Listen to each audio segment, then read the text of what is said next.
देवभूमि उत्तराखंड के पर्वतीय इलाकों के लिए एक ऐतिहासिक पहल आकार ले रही है। ऋषिकेश से कर्णप्रयाग तक बनने वाली रेल परियोजना विकास की नई पटरी बिछाने जा रही है। लगभग 126 किलोमीटर लंबी ये महत्वाकांक्षी योजना गढ़वाल के दूरस्थ क्षेत्रों को पहली बार सीधे रेल नेटवर्क से जोड़ेगी। इतना ही नहीं, ये परियोजना चार धाम यात्रा को भी तेज, सुरक्षित और सुगम बनाएगी। कठिन पहाड़ी भूगोल के बीच आधुनिक इंजीनियरिंग का अद्भुत उदाहरण बन रही ये रेल लाइन क्षेत्र की अर्थव्यवस्था, पर्यटन और रोजगार को नई दिशा देगी। आखिर क्या है इस परियोजना की बड़ी खासियत, देखिए। ऋषिकेश से कर्णप्रयाग तक बनने वाली रेल परियोजना उत्तराखंड के विकास की सबसे बड़ी और महत्वाकांक्षी योजनाओं में शामिल है। करीब 126 किलोमीटर लंबी ये रेल लाइन गढ़वाल के दुर्गम पर्वतीय क्षेत्रों को पहली बार देश के व्यापक रेल नेटवर्क से जोड़ेगी। लगभग 16,000 करोड़ रुपए की लागत वाली इस परियोजना का निर्माण कार्य तेजी से जारी है और इसे आधुनिक इंजीनियरिंग का उत्कृष्ट उदाहरण माना जा रहा है। पर्वतीय भूगोल के कारण ये परियोजना बेहद चुनौतीपूर्ण है, जहां पूरी रेल लाइन का लगभग 80% हिस्सा सुरंगों के भीतर से गुजरेगा। इसके लिए कई लंबी सुरंगों और मजबूत पुलों का निर्माण अत्याधुनिक तरीके से किया जा रहा है, ताकि सुरक्षित और तेज रेल संचालन संभव हो सके।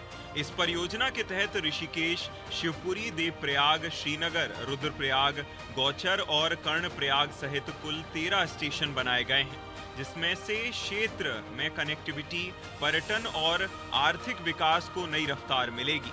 इस परियोजना का सबसे बड़ा फायदा चार धाम यात्रा को मिलने वाला है, क्योंकि कर्णप्रयाग से आगे बद्रीनाथ और केदारनाथ धाम के लिए सड़क मार्ग ही मुख्य विकल्प है। ऐसे में रेल कनेक्टिविटी मिलने से श्रद्धालुओं और पर्यटकों के लिए यात्रा और भी आसान हो जाएगी। परियोजना के प्रमुख स्टेशन ऋषिकेश, शिवपुरी, देवप्रयाग, श्रीनगर, रुद्रप्रयाग, गौचर, कर्णप्रयाग क्षेत्र के लोगों ने ऋषिकेश से कर्णप्रयाग तक बन रही रेल परियोजना को लेकर सरकार से क्षेत्र के समग्र विकास की मांग उठाई है। उनका कहना है कि यह परियोजना जब अंतिम स्टेशन के रूप में कर्णप्रयाग तक पहुंचेगी तो यहां तीर्थ यात्रियों, पर्यटकों, उद्योगपतियों और राजनीतिक क्षेत्र से जुड़े लोगों की आवाजाही बढ़ेगी, जिससे स्थानीय विकास को नई गति मिलेगी। ये रेल लाइन सीमावर्ती क्षेत्रों की कनेक्टिविटी को मजबूती देने के साथ ही पर्यटन, व्यापार और अर्थव्यवस्था को भी बढ़ावा देगी। विशेषज्ञों के अनुसार ये परियोजना उत्तराखंड के विकास की तस्वीर को बदलने की क्षमता रखती है। सामरिक दृष्टि से भी ये रेल लाइन महत्वपूर्ण मानी जा रही है, क्योंकि बेहतर कनेक्टिविटी से सीमावर्ती क्षेत्रों तक पहुंच आसान होगी और आपात स्थितियों में तेजी से आवाजाही संभव होगी। ये परियोजना केवल एक इंफ्रास्ट्रक्चर प्रोजेक्ट नहीं, बल्कि राज्य के विकास की नई दिशा तय करने वाली पहल मानी जा रही है, जो पहाड़ों को देश की मुख्य धारा से जोड़ने में अहम भूमिका निभाएगी।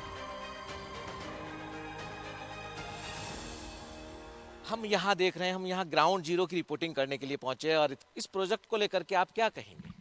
मैं सबसे पहले तो आपका धन्यवाद करना चाहता हूँ कि आपने इस रेल प्रोजेक्ट को आज अपने चैनल के माध्यम से कहीं न कहीं लोगों के बीच में ले जाने का काम किया है। इसके लिए मैं आपको बहुत बहुत बधाई देना चाहता हूँ। मैं समझता हूँ कि जो ये कर्णप्रयाग और ऋषिकेश 125 किलोमीटर का रेल प्रोजेक्ट है, ये हमारे प्रधानमंत्री जी का ड्रीम प्रोजेक्ट है और आज जहाँ पर रेल की कोई संभावनाएं यदि कोई नहीं कर सकता था, लेकिन वहाँ पर भी यदि रेल आ रही है तो ये हमारे लिए गर्व की बात है, हमारे इस प्रदेश के लिए गर्व की बात है और गढ़वाल के लिए विशेषकर ये बहुत ही गर्व की बात है। समाज सेवा की आपकी गंभीरता को दर्शाता है। आप कुछ बताएंगे कि अगर रेल यहाँ पहुँचती है तो उससे पर्यटन को बढ़ावा मिलेगा? क्या आप मानते हैं कि आने वाले समय में उत्तराखंड की आर्थिकी मजबूत होगी? हाँ, निश्चित तौर पे पर्यटन को बढ़ावा मिलेगा और साथ साथ क्षेत्र का जो है ये विकास भी होगा। युवा साथी हमारे बीच में, हम आपसे जानना चाहेंगे कि हम रोजगार की, स्वरोजगार की बात करते हैं। अगर हम राज्य सरकार की ही बात करें तो अभी तक जो हमारी जानकारी है उसके मुताबिक तकरीबन 28,500 युवाओं को राज्य की धामी सरकार सरकारी सेवाओं में अवसर प्रदान कर चुकी है और स्वयं सहायता समूह के माध्यम से, अलग अलग माध्यम से स्वरोजगार के नए नए साधन भी सृजित कर रहे हैं। आपको लगता है कि युवा के नाते कि जब इस तरह की परियोजना धरातल पर, क्योंकि इसका काम चल रहा है, धरातल पर उतरेगी तो युवाओं को, हमारे स्थानीय लोगों को, उनको कहीं ना कहीं रोजगार के अवसर भी प्राप्त हो सकेंगे? धन्यवाद सबसे पहले आपका। हाँ, निश्चित ही इस जहाँ तक आपने रोज़गार की बात की, युवा होने के नाते मैं सरकार ने काफ़ी प्रयास किए हैं जो अच्छा जो जिसको अच्छा टैलेंट है बच्चे में, पढ़ने लिखने में अच्छा है, उसको अच्छी नौकरियां भी दी हैं और अच्छे अनेक रोज़गार भी अवसर यहाँ पर सरकार ने मुहैया कराए हैं। जहाँ तक इस परियोजना की बात रही, इस परियोजना के बनने से निश्चित ही समग्र जनता और समग्र कर्णप्रयाग क्षेत्र के समस्त युवाओं को काफ़ी रोज़गार मिलेगा। यहाँ की स्थानीय जनता को काफ़ी रोज़गार मिलेगा और नए अवसर यहाँ पर पर्यटन के भी होंगे और जो हमारे रुके हुए काम हैं, जो हमारे जो अन्य स्तर के भी काम हैं, उसको भी अच्छी तरह से यहाँ पे संपूर्ण होंगे।